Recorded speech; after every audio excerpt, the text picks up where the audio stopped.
Hello, goblins and ghouls, and welcome to my Haunted Life podcast. I'm your host, Angela Hartshorn, and today I am telling you about one of our local legends, sisters. So, the local legend's sister. Forgotten story, because it's cool. And it includes ghosts, seances, gunshots, and fire. Trigger warning. There is some talk about suicide associated with the mystery. So, that's not your thing right now. There isn't a suicide, but there's an attempt talked about. So, know yourself and know what you're comfortable with right now.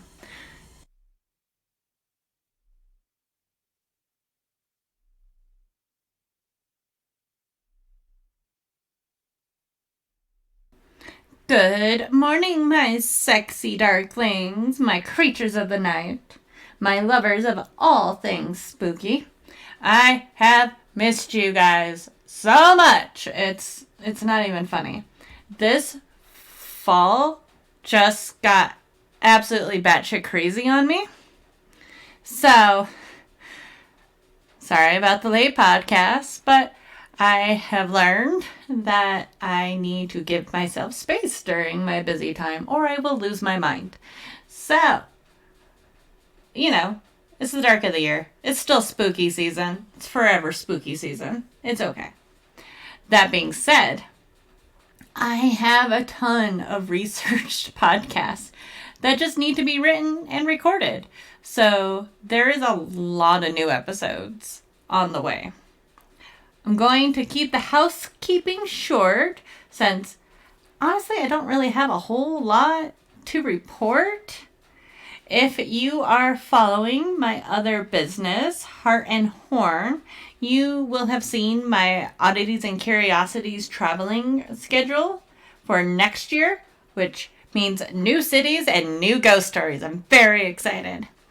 New cities include Tulsa, Providence, Richmond, and Sacramento. I'll be returning to Seattle and Denver again this year as well. So there's a few in there. I'm very excited. If there's anything I should check out, let me know. I'm so excited for some new adventures, let me tell you. Also, if you follow me on that kind of stuff, the Black Hat Friday sale is coming up. Black Friday through Cyber Monday over there. There'll be discounts. There'll be discounts if you buy a hat on like witchcraft stuff, which almost never happens. So, yeah, pop on over. Check it out. Get a nice little discount. Some spooky Christmas accoutrement. I have some really freaking cute stuff I am trying desperately to get done and designed, and I'm really hoping to get it done before next week, because next week we're going to New York again to spend with family. So I don't think I'll get anything done before then. But at least before the beginning of December, give you a hint, has to do with somebody that comes on December 5th. Just saying.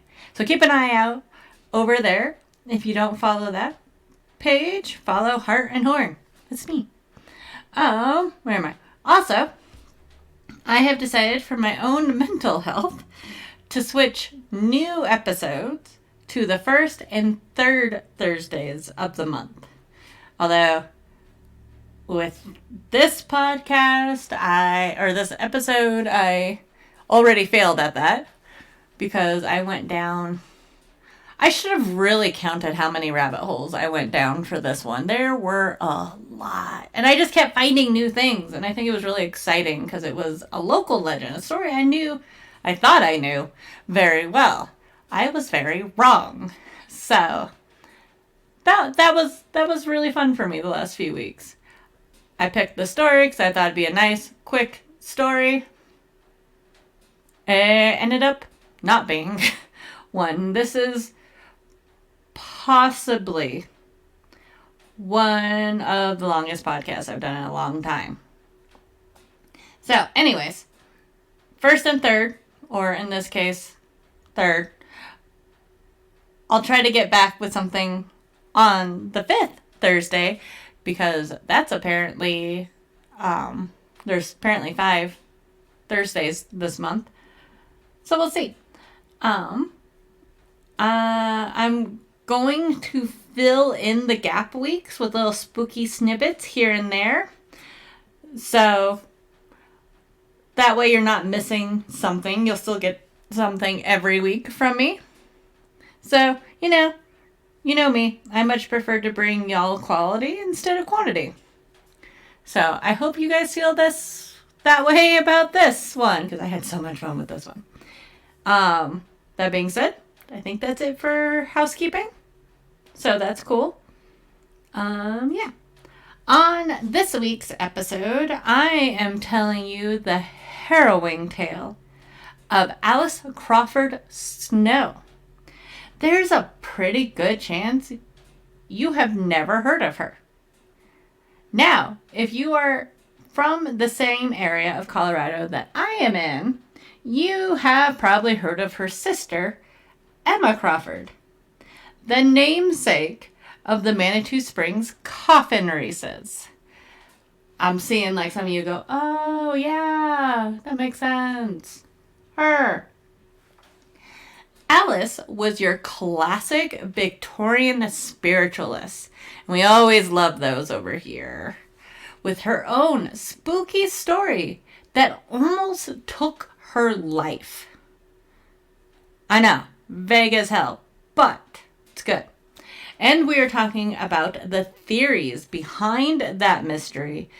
What was it? What was it? Spiritual delusion? Suicide attempt?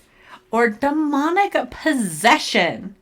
Oh yeah, no, we go there this time. Now, like I've been saying, this is a long one. And lots of rabbit holes. So, I've decided to make this one 2 podcasts. So, it'll be so much easier to watch or listen to. So, let's get into it, shall we? Grab yourself a cup of tea. Make sure the doors are locked and the sage is close by. I have a story to tell you.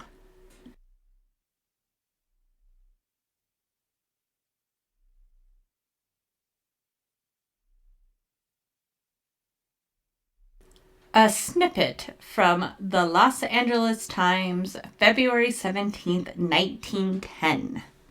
Strange stories have come to light about what is known as the Mystery House. It is said that Mrs. Crawford, a spiritualist, and centered her seances about the spirit of her dead daughter, whose body lies at the top of Red Mountain within a rod of their home. The dead girl, like her mother, was an accomplished pianist, and the piano is now draped in black. It is related now how the mother fancied her daughter sitting at the instrument with weird music floating through the house, played, presumably, by her spirit.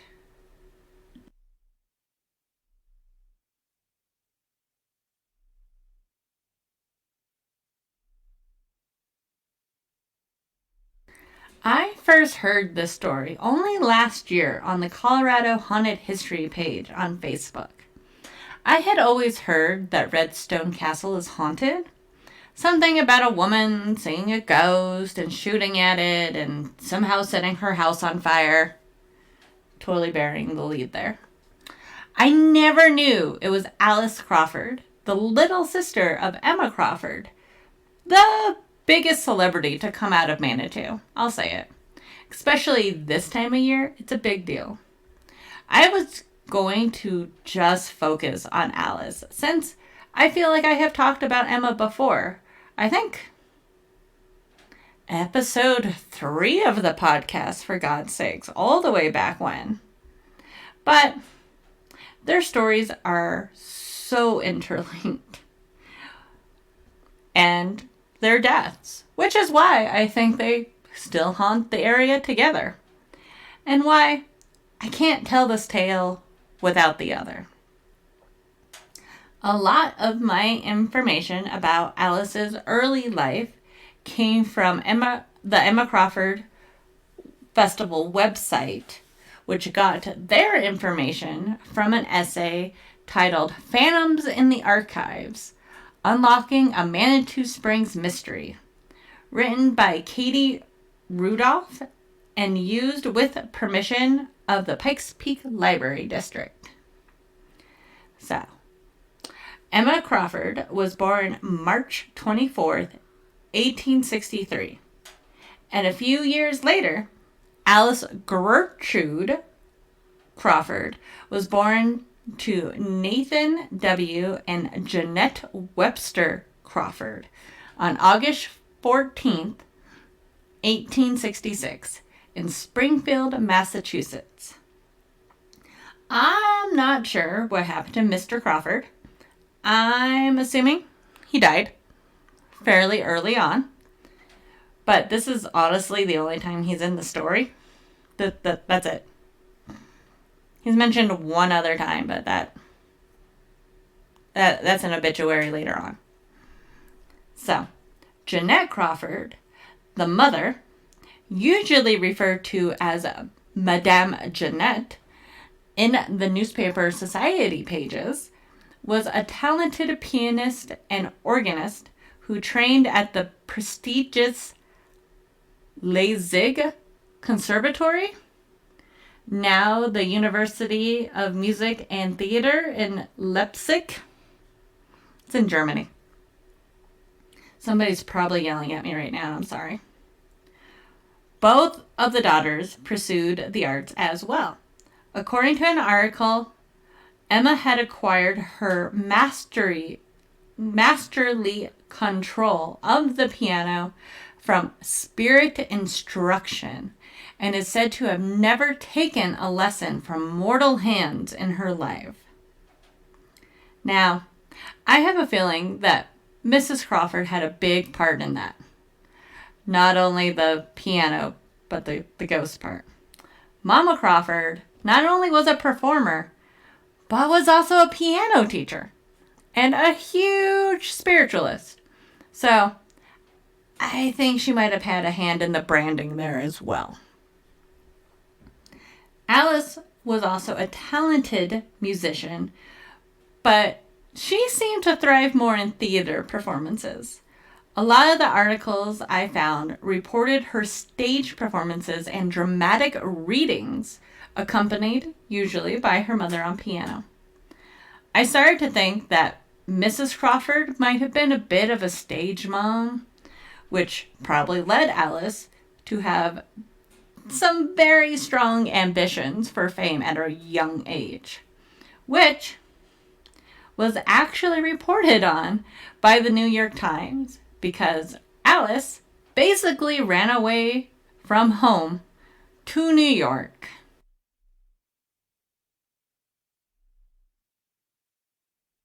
Stage-struck beauty cured. Alice Gertrude Crawford, a pretty little brunette about 17 years old, was taken into Inspector Burns' room at police headquarters yesterday by Detectives Ruland and Frink and handed over to her mother, Mrs. J.W. Crawford of Chelsea, Mass. Miss Crawford, who is a very bright, smart girl, became stage-struck some time ago and made up her mind to become an actress, and a great one, if she could possibly do so. She went home from school at Springfield for a little vacation during the latter part of last month and then sent back to her school. She came to this city to look for an engagement at some theater. She first went to the St. Denis Hotel, where she registered under an assumed name, and afterward to the Stevens House. She tried to secure engagement at several theaters without success. And on Monday, went to see Ma'am Janesicek, who took somewhat of a fancy to her.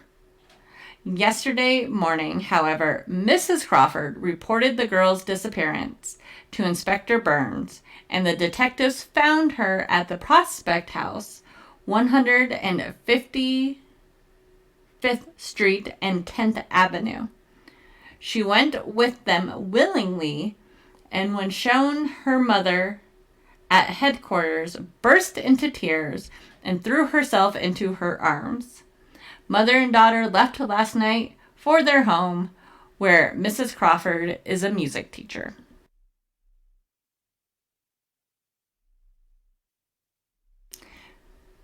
Maybe because I finally watched it, but this is giving me very Pearl vibes. You know, the Ty West movie, the horror movies. You know, the one where a small town girl wants to be famous, and when she doesn't get the role she wants, everyone starts dying. Well, I guess she was technically murdering people throughout the movie, but you know what I mean. That being said, Alice didn't kill anyone, but I feel like the sentiment is there. This setback, however, didn't deter her. Alice continued on her path to achieve fame in music and theater.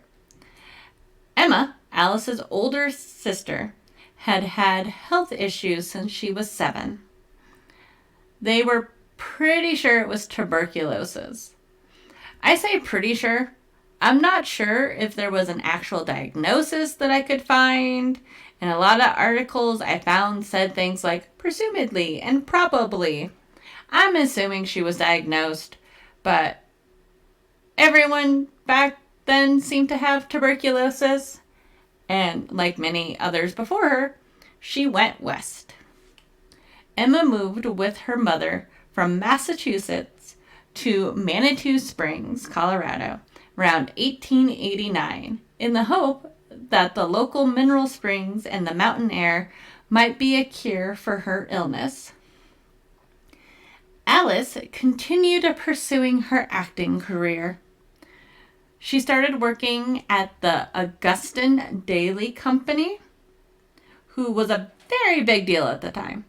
He was a theater manager, producer, director, and playwright who owned a stock theater company in New York City, known for bringing Shakespearean plays and other dramas to many regions of the United States and Europe. In 1888, the Boston Daily Advertiser reported that Miss Alice G. Crawford of Boston had been engaged by Austin Daly for 3 years. Alice became known as the Queen of Shakespearean Tragedy on the Pacific Coast, doing lots of roles in California. I found so many articles and snippets in papers around the country touting the talents of Alice as a wonderful singer and a powerful actress. She was renowned for her Shakespearean work on stage, and it sounds like she had no interest in trying out movies, because that was starting to be a thing, since it was still early in the silent movie era, which I think is interesting that she didn't think about it in California. Although, I did find another article that hinted that she just couldn't make the jump to moving pictures, which is interesting, since a possible romantic connection had no trouble with the movies. More on that a little bit later. During this time, Emma's health continued to decline. Longtime Manitou resident and friend of the Crawfords, William Bill S. Crosby, who I cite a lot here on this podcast, or on this episode, because a lot of the stories come from him. I couldn't tell if the numerous articles I found all are citing one previous interview by him, or if he gave numerous interviews throughout the years. Anyways, he recounted in 1947 that Emma and her mother initially rented a 2-story frame house with a gabled roof and bay windows, located at 104 Capitol Hill Avenue. I wonder if it's still there. I'm going to go find it.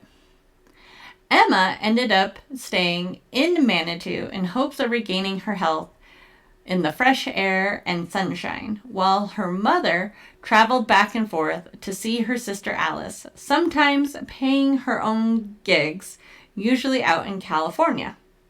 She was a big organist out there. Emma was reportedly engaged to a Mr. William Hildebrand, an engineer from New York who was said to be working on the Pikes Peak Cog Railway. One article I read was that he was courting her when they were still out east and then followed her out here to be with her while she hopefully got better, which is hella romantic. Another report said that they met while they were out hiking separately and they ran into each other, which, in Colorado, that's hella romantic. It is said that next to music, nature was Emma's second love, and she could be seen in a red dress climbing Red Mountain. Sorry, that Pearl reference just popped back into my head. Different sister, though. Climbing Red Mountain, which she nicknamed Red Chief, in honor of American Indians. Let's remember the time period. Don't come at me. This is what was reported. In 1969, because ironically, I didn't see how problematic that one was. Because I was like, oh, Red Mountain. Okay. Oh, okay. Anyways. A 1969 Colorado Springs Gazette-Telegraph article by Rufus Porter claims that the Crawfords were spiritualists, and like many spiritualists of the time period, believed they had an Indian guide from the spirit world to protect them in the present one. You know, white people shit. I feel like this is such an interesting thing to me because a lot of the spiritual movements, indigenous people and practices always seem to get brought into them. So I think it's interesting that this was starting way back when. I didn't realize that appropriation started so early. Many spiritualists of the time equated American Indian spirit guides with having a power to mend physical health.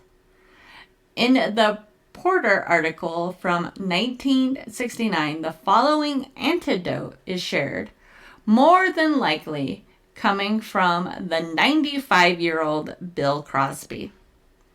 One day, Emma fancied she saw a handsome buck Indian beckoning to her from the top of Red Mountain. She vowed that she would climb the mountain and meet her Indian guide. Firm in her resolve, she revealed her plan to her mother and her lover.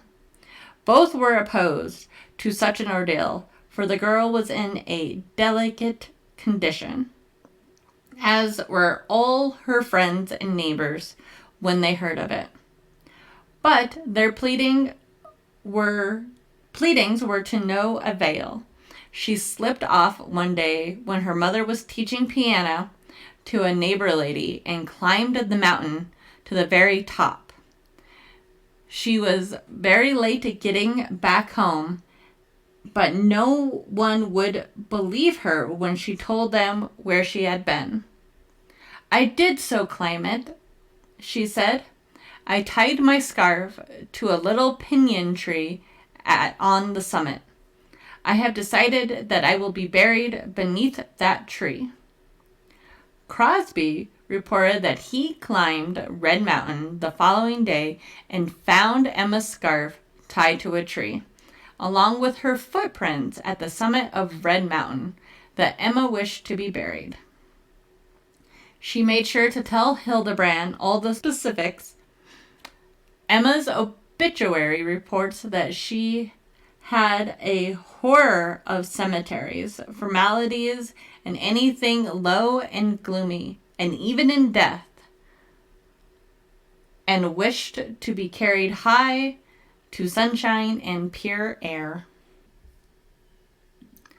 Emma's death came on December 4th, 1891, at 10:30 p.m. Her obituary remarked, "The few who knew her here remarked her calm, unruffled mood, and though her life was such that intimates were few, she was known by nearly all as a musician of rare power and skill." The Manitou Springs Journal reported, upon the door of a cottage on Ute Avenue, then hung pendant, several days thereafter Emma's death, a white cape, though she, whose departure was thus announced, had in this life passed beyond the bower where brook and river met. While Emma was having this lovely, sweet romance, Alice had a rather difficult love life. It was a bit hard to find anything about Alice's first marriage. According to the Phantoms in the Archives article by Katie Rudolph that I mentioned earlier, she found newspaper mentions of a husband who was an operatic singer, which I saw those and it was really confusing, by the last name of Saroni, with a Y or an I, the last letter. I saw this name only once in my research as her first husband. It doesn't seem like there was ever a marriage license uncovered. Which is weird, because with especially these local stories, I feel like local historians, that's what they get like off on, man. Like finding those primary documents. So I'm like really surprised there's not a copy of this somewhere. I'm starting to wonder, however, if Alice was a beard. According to Rudolph, one possibility is that Alice married Gilbert Saroni, a vaudeville performer. And I found this article. It says Saroni, just married previously to Saroni. That's it. It's like, is he famous? Like Cher? And he only gets one name and everybody knows what the heck we're talking about. So this led me down one of my many rabbit holes. Apparently, he is known for his comedic impersonations of women. In other words, he was a drag performer. This is what Wikipedia said about him. Gilbert Saroni was a cross-dressing performer in vaudeville as well as early Edison manufacturing, American Metroscope, and Sigmund Lupin films. In his obituary in Variety, he was described as one of the first impersonators of the old maid type, and was said to be considered one of the funniest men in show business. So, okay, quick trigger warning. Just remember the time period. His vaudeville performances included minstrel shows where he donned blackface using burnt cork and mimicked African American characters. He also performed with song and dance team Kelly and Waters. He appeared in a series of early Edison films with Old Maid in the title and had catchphrases. I stopped myself from looking up the catchphrases. The rabbit hole was big enough. His performances used pronounced facial expressions for levity. He was a best man at Annie Hiddell's wedding. He died of acute indigestion in Pittsburgh on December 15th, 1910. Now, I had no idea who Annie Hiddell was, so I had to look that up. Annie Hiddell apparently was the first popular male impersonator performer in the United States.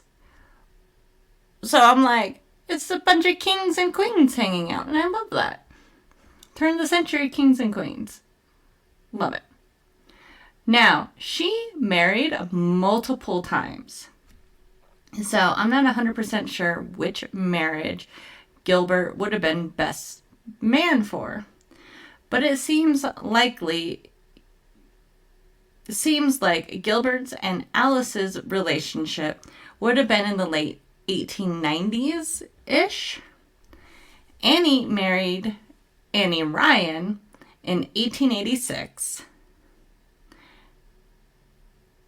Hiddell gave her name as Charles and wore male clothes to the ceremony.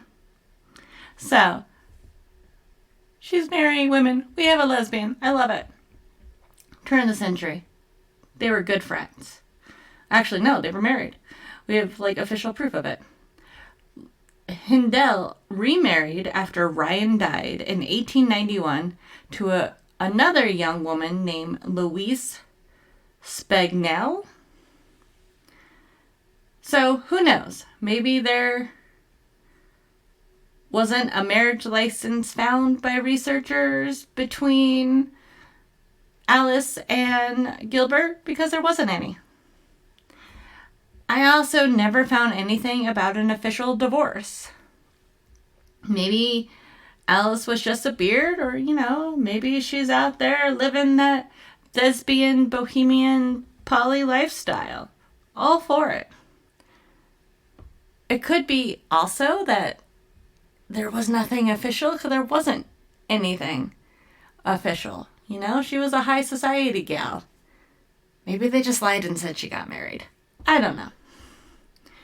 Anyways, Alice did have a daughter named Maureen, born around 1898, hence why I'm playing with those years. So, that's why I'm saying maybe they lied about the marriage certificate.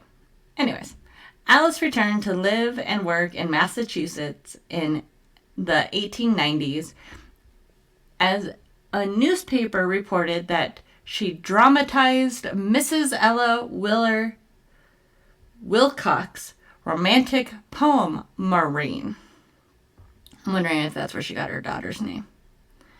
While Mother Jeanette provided piano accompaniment at the Music Academy of Chelsea, Massachusetts in 1896. Most of the references of her first marriage I found were in reference to her daughter. Anytime they brought up the daughter in a newspaper article, it would state her daughter from her first marriage. The other thing I found was that she had given up her career during her marriage, which I thought was very interesting that was reported on. So I don't know what was going on there, because it really didn't seem like she did. So I don't know. It seemed like she kept working until, she was visiting. Anyways, her second marriage was to Theodore Snow, operator of a tobacco and stationery shop in Dawson, Yukon, on August 17th, 1904. In a lot of articles, I found him referred to as a king of gamblers or a Klondike gambler. So I'm also not sure what's going on there. Snow met Alice in San Jose in the spring of 1904, where she was rehearsing for a play, and he apparently fell in love with the beauty of her voice. The marriage took place at St. Mary's Parsonage in Dawson, and Snow insisted that his fiancée should wear as her bridal gown the classic robe she had appeared in the play.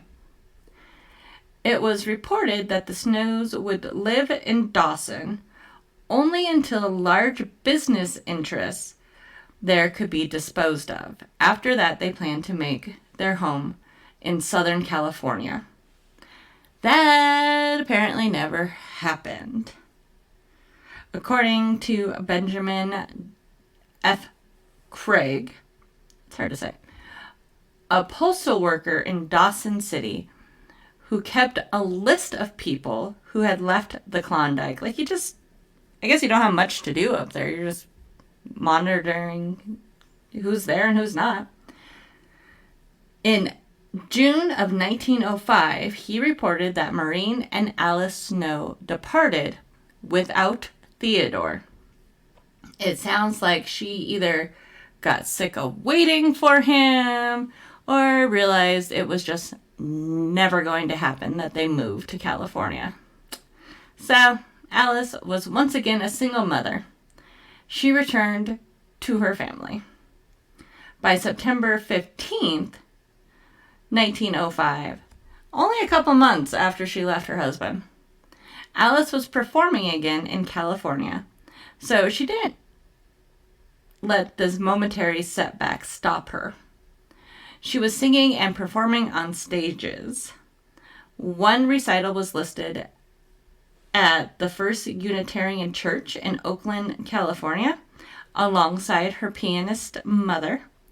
Alice performed the softly sighing aria from the opera Der Fritz, and a theatrical rendering of A Royal Princess by Christine Rossetti. It was reported that Alice commands the attention of her audience, as in her impersonation of a princess, she tells with master effect of the passions that sway the royal heart. I found a rendition of Softly Sighing. That's actually what's been playing in the background this last little bit. Now, this is not Alice, this is a later performer, but I think it gives you an idea of what her audience were getting.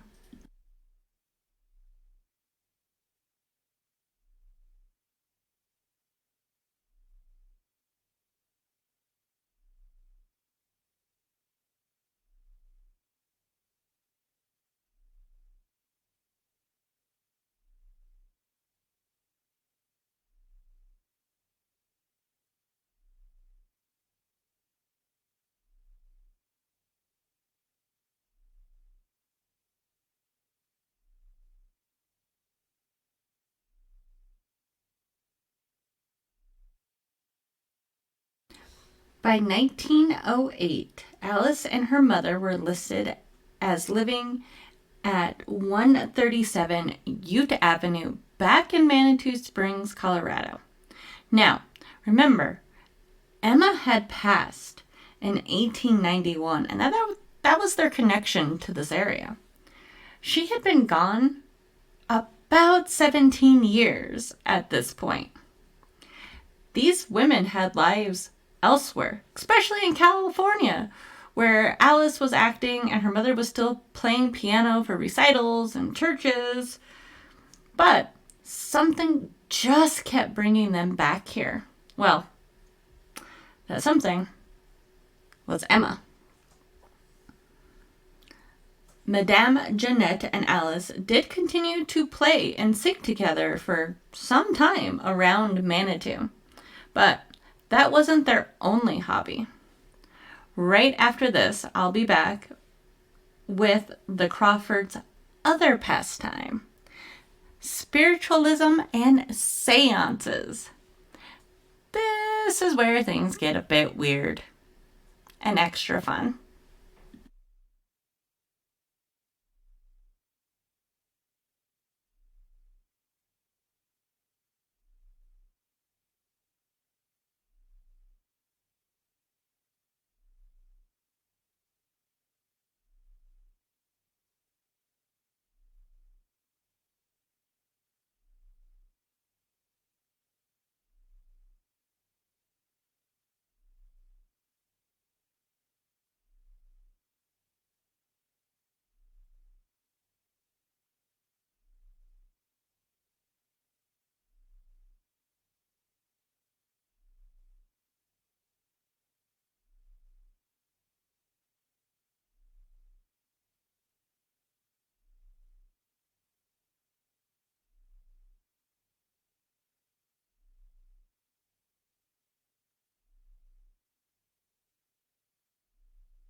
I feel like I talk about spiritualism quite a bit here on the podcast. I freaking love those kooky Victorian spiritualists. And I don't want to make this another hour-long podcast. So here's a quick snippet from Wikipedia about it. But I think it actually does a pretty good job summing it up, in case you're not familiar. Spiritualism was a social religious movement in the 19th century, according to which an individual's awareness persists after death and may be contacted by the living. The afterlife, or the spirit world, is seen by spiritualists not as a static place, but as one in which spirits continue to evolve. These two beliefs, that contact with the spirits is possible and that spirits are more advanced than humans, led spiritualists to the belief that spirits are capable of providing useful insight regarding moral and ethical issues, as well as about the nature of God. Some spiritualists will speak of a concept that they refer to as spirit guides. Pacific spirits often contacted who are relied upon for spiritual guidance. We have talked about spiritualism throughout this episode already. Emma and her spirit guide on Red Mountain, Madame Jeanette, states that Emma's piano talents are from spirit instruction. We have a lot of ghost stuff going on all over the place here. It appears Madame Jeanette, like her daughter Emma, was a part of the spiritual movement. While the Madame was living in Colorado Springs in 1892, just 1 year after the death of Emma, the Colorado City Iris reported that Jeanette would speak on the subject of Today for the Spiritualist service at Durkee Hall. I'm not sure where that is. She spoke on spiritualism quite a bit after Emma's death. I couldn't find any engagements before Emma's death, but after, it seems like the family went all in on spiritualism. And that's when we get this gem of an article on December 28th, 1909. Dead daughter plays the piano, says Madame. Accomplished musician declares daughter, buried years ago, makes nightly visits to her former home at the foot of the Rockies. In an unpretentious plans adopted by Madame Crawford and her daughter, Mrs. Alice Snow of Manitou, where, in the grave of the former's daughter, Miss Lucille Crawford, is now being re-enhanced with a proper foot and headstones, as with other embellishments, a decidedly peculiar as well as interesting story of unaccountable relations between the living and the dead is unfolded. Since the death of Mrs. Crawford nearly 15 years ago, I did my math better, nightly conversations have been held between the deceased and her mother, and although are inspiring and almost uncanny, nevertheless, wonderful demonstrations have been given.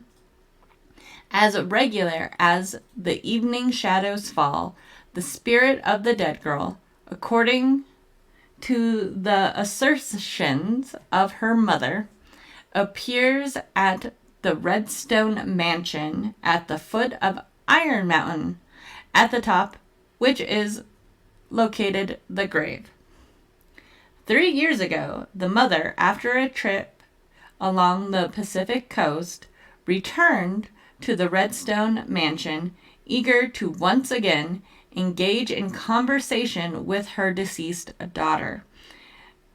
In the meantime, Mrs. Snow, one of the most accomplished and successful satellites appearing in the limelight on the western slope, had journeyed as far north as Alaska in her quest for stage triumphs.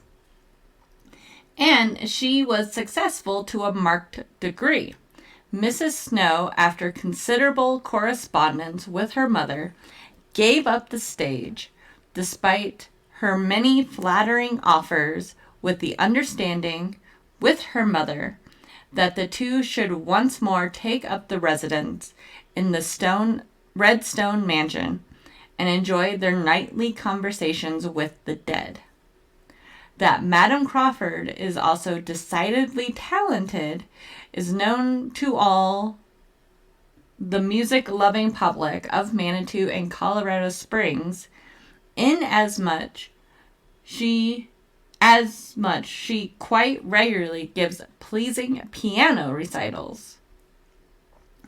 These are as novel as they are entertaining, inasmuch as it is the claim of the madam that the instrument is also a spiritualistic temperament, and it is only through such mediums that the wonderful music may be induced. At the time of the death of the daughter, it was her request to be buried on top of Red Mountain. It is also recalled by the older residents of Manitou that Mrs. Crawford was at that time engaged to the original builder of the Cog Road. In the nightly meetings between the living and the dead, it is the claim of the madam that piano recitals of the most classic character are given by the dead daughter, who arises from the grave in a darkened room, gives a wonderful piano seance.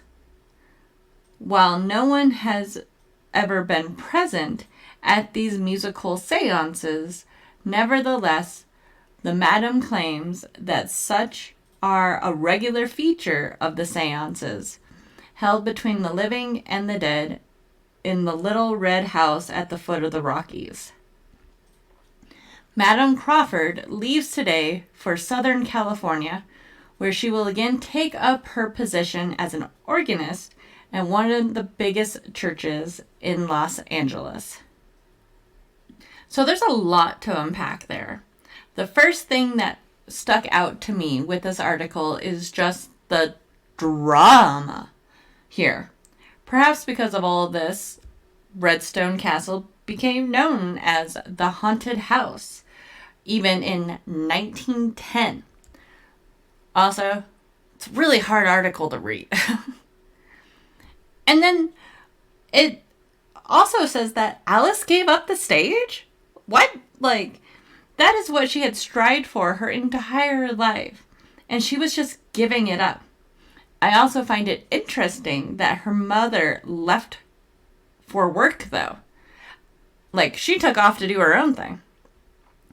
I did find another article that stated that Mrs. Snow returned to her mother's home 2 years ago to have the body of her sister exhumed and buried in another place, fearful of the storms on the mountaintop, washing away the remains and exposing the bones.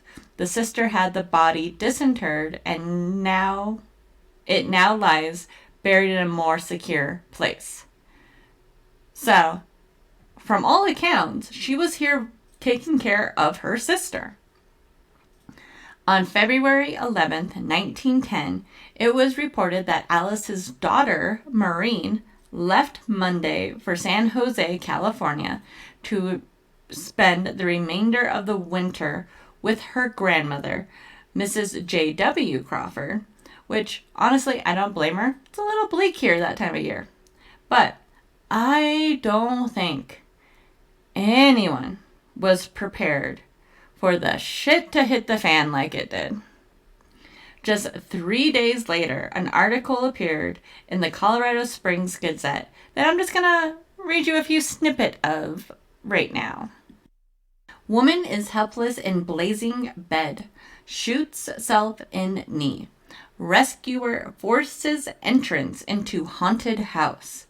Mystery surrounds injury to Mrs. Margaret Crawford Snow of Manitou.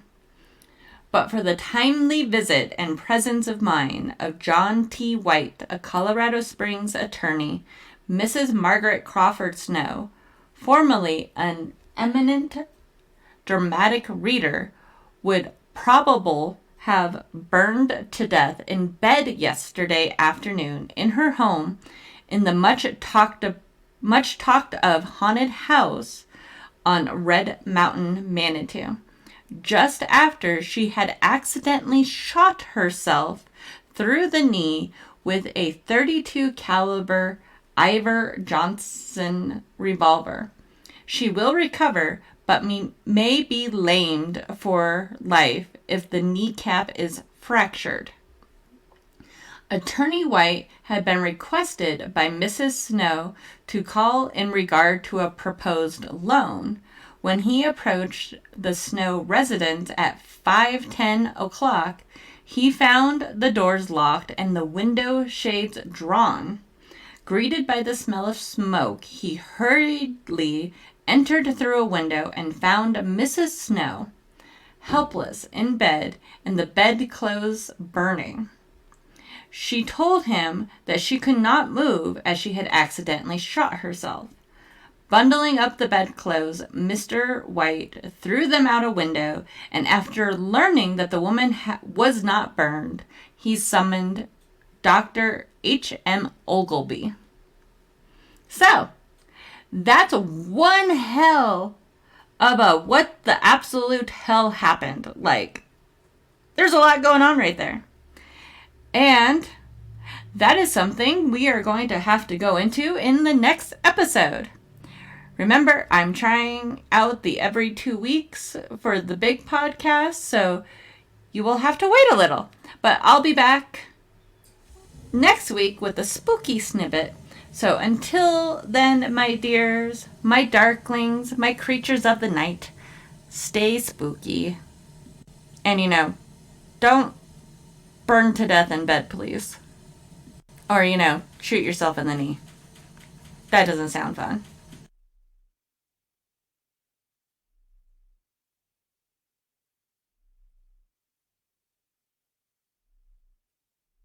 Thank you to everyone out there listening today.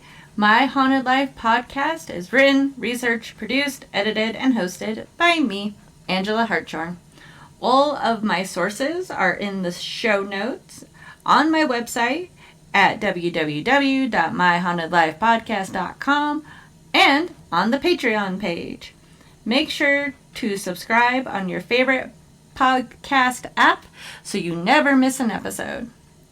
If you are interested in more pictures, videos, and info For this week's episode, make sure to check out the Patreon page. If you like what you hear and want to support the show, please subscribe there, because that would be really cool. You can support the show for as little as $2 a month.